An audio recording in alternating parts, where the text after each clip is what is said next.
তার ভিতরে থাকবে দুনিয়াবি চিন্তা চেতনা, তার ভিতরে জায়গা করে নেবে মানুষের কাছে সম্মান পাওয়ার পদ্ধতি, তার ভিতরে জায়গা পাবে। মানুষ তাকে সম্মান আর মর্যাদার জায়গাতে বসাবে। নিশ্চিত মানুষ তাকে পার্থিব দিকে ভালো বললেও আল্লাহ পাকের বিচারে তিনি কখনো মুত্তাকি, আবিদ, সালাত আদায়কারী, আল্লাহ পাকের পরেজগার বান্দা হিসাবে বিবেচিত হতে পারবেন। তিনি যে বংশেরই হন, তিনি যে মর্যাদারই হন, গোটা পৃথিবী তাকে সম্মান করুক, গোটা পৃথিবী তাকে মর্যাদা দিক, এরপরেও মনে রাখতে হবে আল্লাহ পাকের বিচারে একজন মুত্তাকি, একজন পরহেজগার, একজন খোদাভীরু, যিনি সর্ব অবস্থায় আল্লাহ পাওয়ার চিন্তায় নিজেকে ব্যস্ত রাখেন, তিনি আল্লাহ পাকের কাছে শ্রেষ্ঠত্বের অধিকারী। কোরআন শরীফে আল্লাহ পাক রব্বুল আলামিন জানিয়েছেন, ইয়া আইয়ুহাল্লাযীনা আমানু, হে ঈমানওয়ালা মানুষ, ইত্তাকুল্লাহ, আল্লাহকে ভয় করো, হাক্কা তুকাতি, যতটা পরিমাণ ভয় করা দরকার যথাযোগ্য ভয় আল্লাহকে করো। ওয়ালা তামুতুন্না ইল্লা ওয়া আনতুম মুসলিমুন, মুসলিম না হয়ে তুমি মৃত্যুবরণ করো না। অথচ কোরআন শরীফে অন্য আয়াতে আল্লাহ পাক জানিয়েছেন, ইযা জাআ আজালুহুম ফালা ইস্তাখিরুনা সাআতাও ওয়ালা ইস্তাকদিমুন। বাংলা কথা হলো, সময় যখন তার আসে, কোন ব্যক্তির সময় যখন উপনীত হয়, না এক কদম অগ্রসর হয়, না এক কদম পিছনে চলে। যথা সময় তার মৃত্যু হয়ে যায়, আবার সে জানতেও পারে। কোথাও জানিয়েছেন, তুমি মৃত্যু থেকে যতই পালানোর চেষ্টা করো, পালাতে তার থেকে তুমি পারবা। অর্থাৎ মৃত্যু কার কখন এটা কেউ জানে জানে না। অথচ আল্লাহ বললেন, তুমি মুসলমান না হয়ে মৃত্যুবরণ করো না। তার মানে রব্বুল কারীম এটাও জানিয়ে দিলেন, তুমি আল্লাহর বান্দা সাজো, তুমি নামাজি বান্দা সাজো, তুমি সাওম পালনকারী, তুমি যাকাত পালনকারী, তুমি রোজা আদায়কারী, সব তোমার জন্য ঠিক বান্দা। তবে তুমি মৃত্যুর পূর্বে মুসলমান হয়ে রবের দরবারে হাজির হও।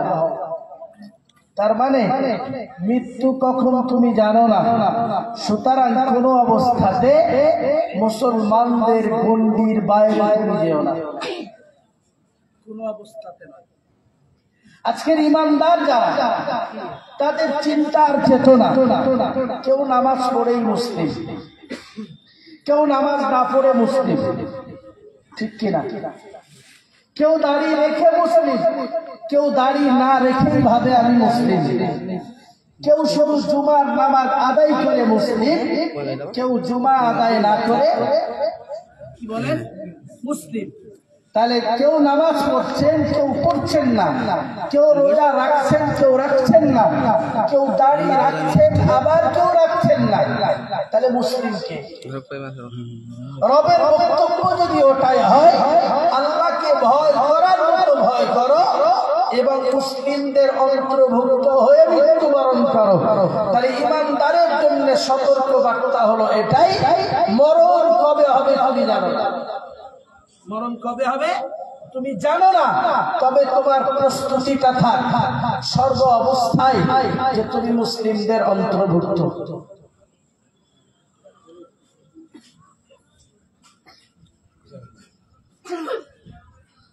খলিফা বলেন, যেখানেই থাক ওর কি মহাব্বত, শুধু আমাকে না সবাই, যেখানেই থাকো, যদি গাড়ি দেখেছে তা দৌড়াবে পেছন পেছন, আবার হয়তো বাধ্য হয়ে গাড়ি রাখতে হবে, একটু মোসাফা করবো, তারপর চলে পাগল টাগল যা হয় খলিফাটা থাক। আরে পৃথিবীর মানুষ আজকে তো যাই পারে হোক গদি বাঁচানোর লড়াই আছে না? তা আমার পাগল গুলোই ভালো। এই সমস্ত মানুষগুলো হয়তো আল্লাহ এদের হিসাব নিকাশ নেবেন। কি বলেন? অতি সাধারণ জীবন যাপন। যে কথা বলছিলাম, ওয়ালা তামুতুন্না ইল্লা ওয়া আনতুম মুসলিমুন।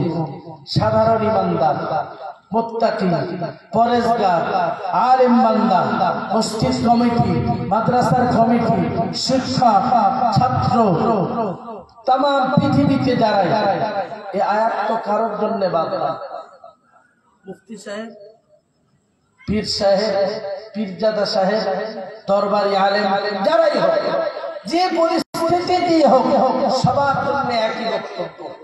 এখন আম মানুষের ভাবনা এমনটাই যে হুজুররা বোধহয় বেশি ছাড় পাবে, তাই না? হুজুররা বোধহয় বেশি ছাড় পাবে। আমি বলি, সাধারণ মানুষ যদি দুটো জানে, একটা হুজুর লোক চারটে জানে বলেই তাকে মঞ্চে ওঠানো হয়েছে। ঠিক না?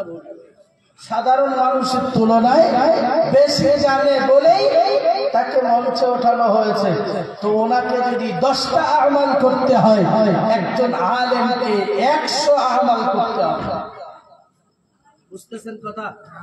যদি একজন সাধারণ মানুষকে জানবার পরে 10টা আমাল তৈরি করতে হয়, তাকে একজন আলেমকে 1000 আমাল তাকে করে যেতে হবে। কারণ তিনি মানুষকে বলছেন, তিনি মানুষকে সতর্ক করছেন, তিনি মানুষকে সতর্ক বার্তা দিচ্ছেন, তো তার সতর্কতাটা আরো বেশি থাকবে। আল্লাহ পাক ওটাই জানালেন, ওয়ালা তামুতুন্না, মরে তুমি যেও না। মরতে যদি হও, মরতে যদি তুমি মরে তো যাবাই, তোমার জন্য জানো মুসলমানিত্বের বাইরে তুমি চলে যাবে। কিন্তু আমরা বললাম, কেউ সাদকা করে মুসলিম, কেউ যাকাত দিয়ে মুসলিম, কেউ হজ করে মুসলিম। ভাই এই দিনই এদারাগুলো গড়বার অর্থই হলো এটাই, মানুষগুলিকে এই পথের দিকে ডাকা। এখন যিনি জুমার নামাজ পড়ছেন, তার কাছে তিনি আসরে গেলেন না, জোহরে গেলেন না, ফজরে গেলেন না, এগুলো গুরুত্বহীন। ঠিক কিনা? যিনি দাড়ি রেখেছেন উনি দাবি করছেন মুসলিম, যিনি রাখেননি তার কাছে নিশ্চিত দাড়িটা না রাখলে কোনো ব্যাপার। ঠিক কিনা? তাহলে তিনি দাড়ি রাখবেন না। আবার যিনি শুধু যাকাত প্রদান করছেন, তিনি যাকাতকে সাহারা বানাচ্ছেন জান্নাতে যাওয়ার জন্য, তাহলে যিনি নামাজ আদায় করেন, যিনি হজ ফরজ পালন করেন, যিনি পূর্ণাঙ্গভাবে শরীয়ত মেনে চলেন, উনিও ঈমানদার, ইনিও ঈমানদার। ঈমানদারে পার্থক্য দুনিয়াতে চাক্ষুষ রইল। সেদিন রসুলের জামানার ঈমানদার আর আজকের জামানার ঈমানদার, আসমান এবং জমিনের ডিফারেন্স। সেদিন তারা দ্বীনটাকে মেনেছেন, শুধু দ্বীন মানেন নাই, বরং আল্লাহ পাকের দ্বীনকে সমুন্নত করবার জন্য তাদের গোটা জীবনটা উৎসর্গিত হয়েছে। আল্লাহ পাকের দ্বীনকে প্রতিষ্ঠিত করবার জন্য তারা দেশ বিদেশ দেশান্তর পাড়ি দিয়েছেন। আল্লাহ পাকের দ্বীনকে সমুন্নত করবার জন্য বিবি বাচ্চাকে ত্যাগ করেছেন। আল্লাহ পাকের দ্বীনকে সমুন্নত রাখবার জন্য নিজেরা শুধু পালন করবে, এটাই শেষ কথা নয়, বরং পালন করবার সাথে সাথে যে এলাকাতে যাবে ওই এলাকাতে আল্লাহ পাকের দ্বীনের ঝান্ডাকে প্রতিষ্ঠিত করেই তবে ফিরবেন। জোরে বলুন সুবহানাল্লাহ। আর একটু খুশি হয়ে বলেন, তাদের ঈমানদার, তাদের ঈমান, তাদের পালনীয় বিষয় আর আমাদের পালনীয় বিষয় অনেক ফেরা। ঠিক না ভুল? আমরা পালন করি ওইটুকু, শুধু দায় সারা মতো যে আমার ঘরে আছে ওটাই পালন। আর তাদের দিন পালনের অর্থ ছিল এটাই যেন দুইটি মানুষ এ থেকে পরিবর্তনের রাস্তায়।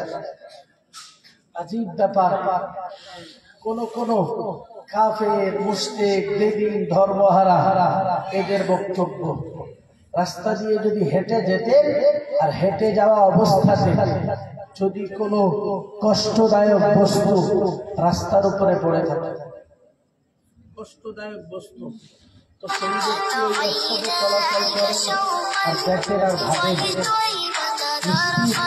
এ রাস্তাতে কোনো মুসলমানের আগমন ঘটে। কথাটা গভীরে বুঝলেন না। তাদের বক্তব্য হলো এই জায়গাটাই মুহাম্মদ সাল্লাল্লাহু আলাইহি ওয়াসাল্লামের অনুসারী যারা, কোরআনের পাঠক যারা, পাঠক বান্দা সেই রাস্তা দিয়ে হেঁটে যাবে, এটা কখনো সম্ভব নয়। নিশ্চিত এ রাস্তাতে মুসলমানের আগমন ঘটেনি, তাই বোধ হয় এই কষ্টদায়ক বস্তুটা পড়ে আছে। আজকে রাস্তার উপরে কখনো দেখি শিয়াল চাপা দেওয়া, কখনো কুকুর চাপা দেওয়া, কত হুজুর মানুষ চলে যায়, ওয়াজ করে বটে, কিন্তু কষ্টদায়ক বস্তুটা হারিয়ে দেয় না। তো এটাও তো মুসলমানদের গুণের অন্তর্ভুক্ত, ঠিক না? একজন মুসলিমের জীবনের করণীয় কি? একজন মুসলিম,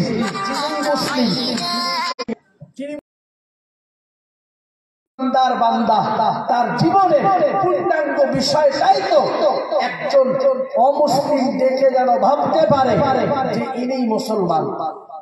আজকে আমার যুগে তা নাই। আজকে ইমান মুসলমান আর গায়র মুসলিম পার্থক্য করা যায় সহজেই পার্থক্য করা যায়।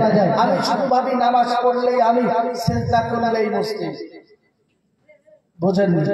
আরে সিজদা তো সিজদার মতো হলে, সিজদা যদি সিজদার মতো হয়, এক সিজদাতেই আল্লাহ পাকের সাত আসমানকে ছাড়িয়ে, সিদরাতুল মুনতাহাকে ছাড়িয়ে আল্লাহ পাকের সঙ্গে দিদার করিয়ে দেয়।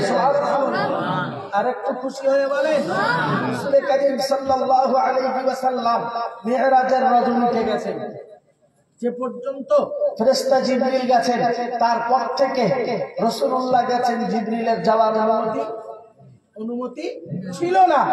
আপনি কি করে ভাবলেন যে মুসলমান মানেই যেই সে হয়ে গেলাম? শুধু নামাজ, যে সিজদার কারণে সিদরাতুল মুনতাহা টপকাতে পারে, একই সিজদা অমান্য করে ইবলিস বলো গোটা জীবনের জন্য লানত প্রাপ্ত হয়েছে। সুতরাং আপনার সিজদা যদি হয় আল্লাহ পাকের সন্তুষ্টির জন্য, আপনার সিজদা যদি আপনাকে পরিবর্তন করতে পারে, আপনার সিজদা যদি আপনার জীবন থেকে পাপের জীবনকে দূরীভূত করতে পারে, আপনার সিজদা যদি আপনাকে অহংকার মুক্ত জীবন দিতে পারে, আপনার সিজদা যদি আপনাকে অহমিকা, চগলখুরিতা, জীবন পরনিন্দা যদি দূরীভূত করতে পারে, সে সিজদা তো প্রকৃতপক্ষেই সিজদা। আর সিজদা যদি হয় গায়ে সারা, সে সিজদা আপনার জীবনের অশ্লীলতা কখনো দূর করে দেবে না। সিজদা যদি হয় যে আমার নামাজ পড়তে হবে তাই পড়ছি, সিজদা যদি হয় মাথা ঠোকা, সিজদা যদি হয় শুধুমাত্র আমার জীবনে আমি নামাজি এটাই প্রমাণ করা, ও সিজদা নয়। আলেম বান্দা হোক, পীর হোক, মাশায়েখ হোক, মুফতি হোক, হাফেজ হোক, মাওলানা হোক, যার সিজদাটাকে তার জীবনকে পরিবর্তন করতে পারে না, ও সিজদা নিশ্চিত এখনো সঠিকভাবে আদায় হয় না। ওদের সিজদা আদায় হচ্ছে না, মুসলমান ছাড়া মৃত্যুবরণ করেন কেন? সম্মানীয় হাজিরিন, মনে রেখে দেওয়া দরকার, আল্লাহ পাকের নবী মুহাম্মদুর রাসূলুল্লাহ সাল্লাল্লাহু আলাইহি ওয়াসাল্লাম ইমানদার বান্দা দিগকে জানিয়েছেন, ও দুনিয়ার মানুষ তোমরা মনে রাখো, আল্লাহর বান্দা সাজবা, আল্লাহ পাকের প্রিয় পাত্র হবা, তোমার জন্য রব্বে কারীমের অর্ডার হলো, ইয়া আইয়ুহাল্লাযীনা আমানু তাকুল্লাহ হাক্কা তুকাতিহি ওয়া লা তামুতুন্না ইল্লা ওয়া আনতুম মুসলিমুন। ও আমার বান্দা বান্দি, তোমরা মনে রাখো, ঈমানওয়ালা যদি তুমি হও, আল্লাহকে ভয় করো, যথাযথ ভয় করবার মতো যে কোনো পরিস্থিতিতে তোমার ভয় ওই রব্বে কারীমের দিকে চলে যায়। তুমি যদি পুকুর ঘাটে গোসল করতে নামো, নিশ্চিত তোমার মনের ভিতরে আল্লাহ পাকের ভয় ঢুকে থাক। তুমি বাজারে ব্যবসা করছো, তোমার মনের ভিতরে ওই আল্লাহর ভয় ঢুকে থাক। তুমি মসজিদে ইমামতি করছো, তোমার ভিতরে ওই আল্লাহ পাকের ভয় ঢুকে যাক। যথাযথ ভয় যদি তোমাকে করতে হয় বান্দা, কোন অবস্থাতে কোন পরিস্থিতিতে তোমার জীবন থেকে তোমার রবকে ভুলতে পারবা না। মনে রেখে দেওয়া দরকার। নামাজের কথাই যদি বলি, আল্লাহ পাকের নবী মুহাম্মদুর রাসূলুল্লাহ সাল্লাল্লাহু আলাইহি ওয়াসাল্লাম হাদিস শরীফের ভিতরে জানিয়েছেন, ও আমার সাহাবীরা তোমরা মনে রাখো, রাসূলুল্লাহর কাছে ফেরেশতা জিবরাইল আমিন আলাইহিস সালাতু ওয়াস সালাম এসে প্রশ্ন করছিলেন, মাল ইহসান, ইহসান কি জিনিস? রাসূলুল্লাহ তার জবাবে বলেছিলেন, ও আমার সাহাবীরা তোমরা মনে রাখো, আল্লাহ কান্নাকা তারা ফাইন লাম তাকুন তারাহু ফাইন্নাহু ইয়ারাক। আল্লাহ পাক রব্বুল আলামিনের নবী জানিয়েছেন, তোমার ইবাদত হোক, হয় তুমি তোমার রবকে দেখছো, এটা তোমার মনের ভিতরে ভাবনা থাক। আর যদি তা না হয়, তুমি এটাকে মনে রাখো, ফাইন লাম তাকুন তারাহু ফাইন্নাহু ইয়ারাক। যদি তোমার রব তোমাকে দেখতে না পায়, তুমি মনের ভিতরে এটাকে জায়গা করে দাও। তুমি যদি তোমার রবকে দেখতে না পাও, নিশ্চিত তুমি মনে রাখো আল্লাহ পাক রব্বুল আলামিন তোমাকে দেখছেন। ইবাদত যদি তোমার বান্দা এভাবে হয়, তোমার নামাজ তোমার জন্য সুন্দর হলো, তোমার রবের ভয় তোমার জন্য যথাযোগ্য হলো, তোমার সাদকাটা তোমার দানটা ওই আল্লাহ পাকের দ্বীনের জন্য, আল্লাহ পাকের জাহান্নাম থেকে বাঁচার আশায় হলো, তোমার জীবনের সব কিছু তখন তো রবের ভয়ই হতে থাকবে। তোমার মনের ভিতরে যদি এটাই হয় যে আমাকে কেউ দেখছে না, আমি নামাজ পড়তে হয় তাই পড়ছি, এটাই যদি তোমার মনের ভাবনা হয়, নিশ্চিত করে তুমি মনে রাখো, নামাজ তো তোমাকে নামাজের মতো নামাজি বানাবে না। তোমার সিজদা যদি তোমাকে পরিবর্তন না করতে পারে, তোমার মনের ভিতরে ভয় ঢোকাইতে না পারে, তোমার সিজদা তো ঠিক হলো না।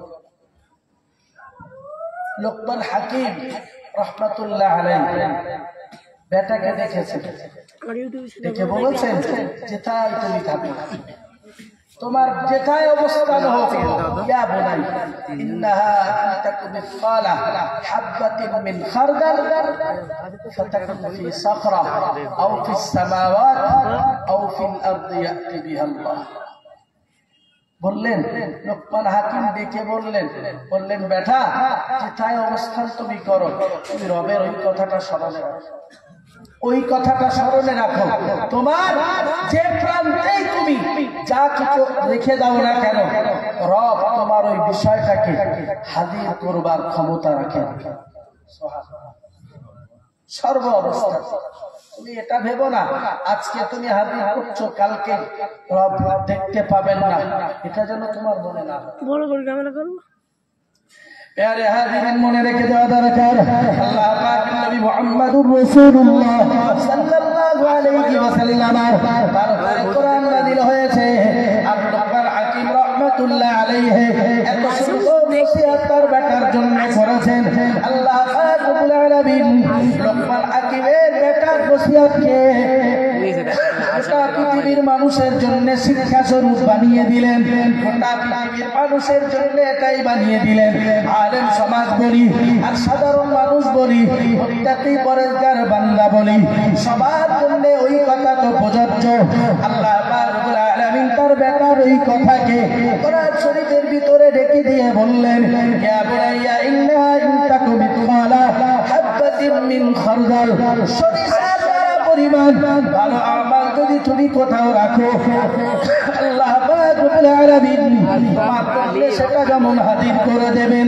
আর সামান্য পরিমাণ পরিমাণ খারাপ কাজ যদি বান্দা তোমার জন্য হয়ে যায়, তোমার রব সেটাকে হাজির করে দেবেন। কোরআন শরীফের সূরাতুল জিলজালের ভিতরে আল্লাহ পাক রব্বুল আলামিন ওটাই বান্দা বান্দিকে সতর্ক করেছেন, ও আমার বান্দা বান্দি তোমরা মনে রাখো, ইয়ামাল মিসকালা যাররাতিন খায়রান ইয়ারা ওয়া ইয়ামাল মিসকালা যাররাতিন শাররান ইয়ারা। আল্লাহ পাকের কোরআন জানিয়েছে, ও দুনিয়ার মানুষ তোমরা মনে রাখো, ইয়ামাল মিসকালা যাররা, যদি তুমি সরিষা দানা পরিমাণ, যাররাতুন বলা হয় সরিষার একটি দানাকে, এই সরিষার দানা পরিমাণ আমাল যদি তুমি করো, নিশ্চিত করে বান্দা তুমি মনে রাখো আল্লাহ পাক সেই ভালো আমালের বদলা তোমার জন্য দিয়ে দেবেন। জোরে বলুন সুবহানাল্লাহ। ও আমার বান্দা বান্দি তোমরা মনে রাখো, সামান্য পরিমাণে একটি খারাপ কাজ, মানুষকে কটু কথা, মানুষের সঙ্গে কুধারণা, মানুষের গালিগালাজ করা, মানুষকে সামান্য পরিমাণ অত্যাচার করা, যে খারাপই তোমার দ্বারাতে বান্দা ঘটুক না কেন, গোটা পৃথিবীর কেউ জানবে না, গোটা পৃথিবীর কেউ সেটাকে হাজির না করতে পারলেও তোমার রব সেটাকে তোমার জন্য হাজির করবেন। আর কিয়ামতের ময়দানে, হাসরের কঠিন দিবসে তার বিচার তোমার সামনে হাজির করা হবে। বললেন তুমি এটাকে ভয় যদি করতে হয় এভাবে করো, সেটাই হয়েছে সরিষার দ্বারা পরিমাণ। সেদিন অনুবীক্ষণ যন্ত্র, যেটা ছোট্ট জিনিসকে বড় আকারে দেখায়, কত রকমের ক্যামেরা, তারপরে কি বলে দূরবীন, কত রকমের কিছু উঠেছে যেগুলো ছোট্ট জিনিসকে বড় করে দেখায়। মাইক্রোস্কোপ যন্ত্র, যেটা মানুষকে ছোট্ট জিনিসকে বড় করে দেখায়। সেদিনের শস্য তারা পরিমাণ হলে আজকে ওটা 100 ভাগ করলে যে ভাগ হয়, সেই ভাগ রব বান্দার জন্য হাজির করবে। কারোর জন্য সেদিন এই অবকাশ দেওয়া হবে না। যিনি হন কারোর নেক আমলও ছাড়বে না, কারোর বদ আমলও ছাড়বে না। কিন্তু আজকে এই যুগ সন্ধিক্ষণ লক্ষ্য করলে বোঝা যায়, কেউ বা এটা ভাবতে পারে আমার দ্বারা তো এত কষ্ট করা সম্ভবপর নয়, অথচ আল্লাহ পাক রব্বুল আলামিন আমার উপরে এটা চাপিয়ে দিয়েছেন। আবার কেউ বা এটা ভাবতে পারে আমার এত অসুস্থতা কেন আল্লাহ দিলেন, এটা তো বেয়ার করবার মতো ক্ষমতা আমার নাই। আল্লাহ পাক রব্বুল আলামিন কোরআনের ভিতরে বান্দা বান্দির জন্য ওই কথাটিও জানিয়ে দিয়েছেন,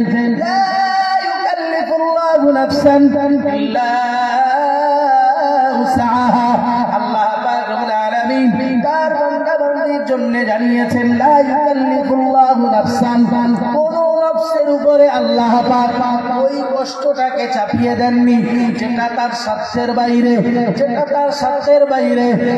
তার শক্তির বাইরে। এমন কোন কিছু আল্লাহ চাপিয়ে দেননি। যার যতটুকু পয়সার প্রয়োজন আল্লাহ পাক রব্বুল আলামিন যথা সময়ে তাকে ব্যবস্থা করে দিয়েছেন। যার যেমন সমস্ত দিলে পৃথিবীতে চলে আল্লাহ পাক সেটাও তার জন্য ব্যবস্থা করে দিয়েছেন। পৃথিবীর মাটিতে যত মানুষ রয়েছে আল্লাহ পাক রব্বুল আলামিন সবার জন্য সব ব্যবস্থাপনা দিয়ে রেখেছেন। মনে রেখে দেওয়া দরকার, আল্লাহ পাক রব্বুল আলামিন কোরআন শরীফের ভিতরে ওই আয়াতটি গোটা পৃথিবীর মানুষকে যারা কোনো জিনিসের প্রতি লালায়িত, বা সম্মানের চেয়ারে দেখতে পাওয়া যায়, পদের চেয়ারে কেউ বা সম্মানের আসরে পরিস্থিতিতে দাঁড়াইতে চান, আল্লাহ পাক রব্বুল আলামিন বান্দা বান্দির জন্য ওই কথাটি জানিয়েছেন, ও আমার বান্দা তোমার দরকার 50,000 টাকা, 5 লক্ষ টাকার আশা করতে যেও না, তোমার 50,000 প্রয়োজন মিটবে। তাই আল্লাহ তোমাকে সে ব্যবস্থা করে দিয়েছেন। তোমার জন্য যে জায়গাটা সমীচীন সেটা তোমার জন্য ব্যবস্থা করে দিয়েছেন। আমার জন্য যেটা প্রয়োজন আল্লাহ পাক আমার জন্য সেটির ব্যবস্থা করে দিয়েছেন। এমনটা নয় তো আমার প্রয়োজন আছে অথচ আল্লাহ পাক দেননি, এমনটা নয়। বরং বান্দার জীবন চলার মতো ইস্তিগফার পদ্ধতি আল্লাহ পাক রব্বুল আলামিন দিয়েই দিয়েছেন। কেউ বিরাট বড় লোক, নামাজ পড়ে না, রোজা রাখে না, ইমানদারেরা ভাবে এত নামাজ পড়ি, এত রোজা রাখি, এত তাসবিহ তাহলিল, আল্লাহ আমারে দেয় না, ওরে দেয়। বুঝতেছেন কথা? এটা কেন বুঝেন না?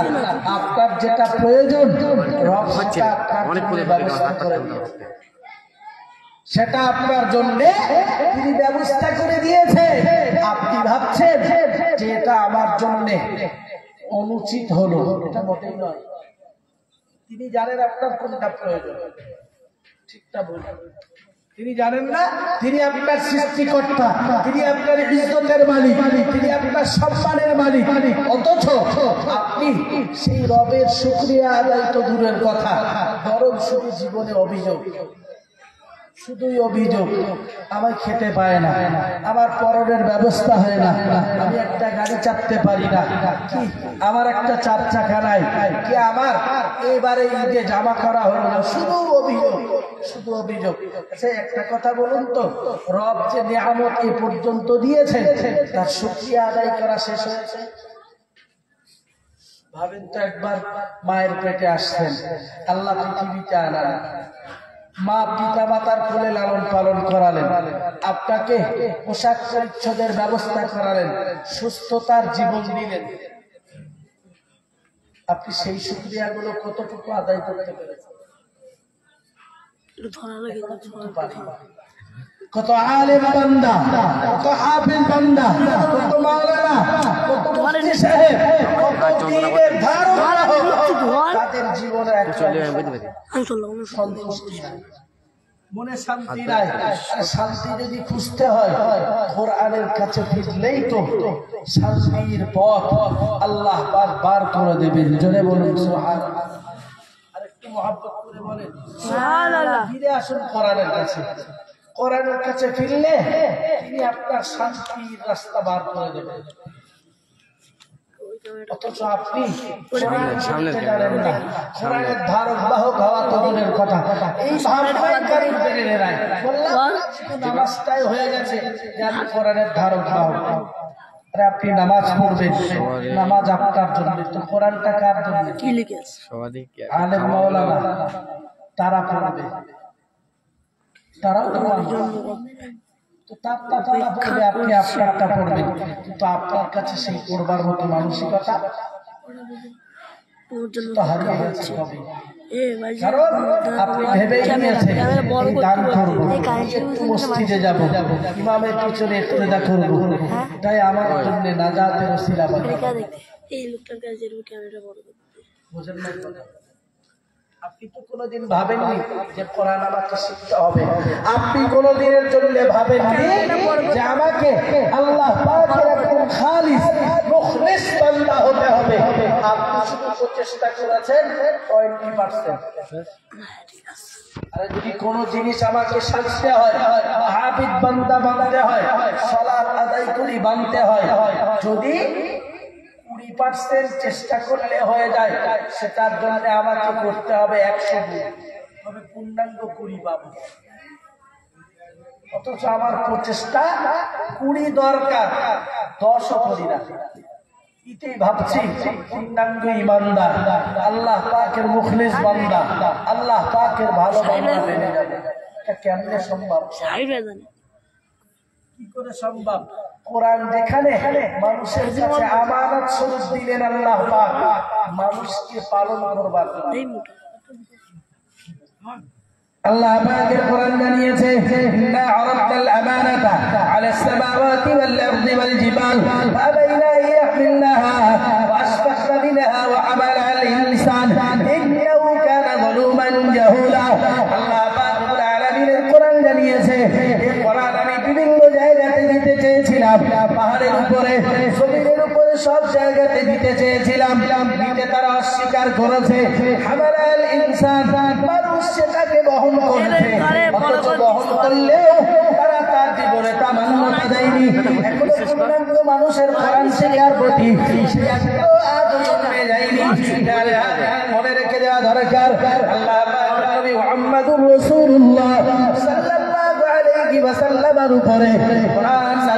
এসেছে।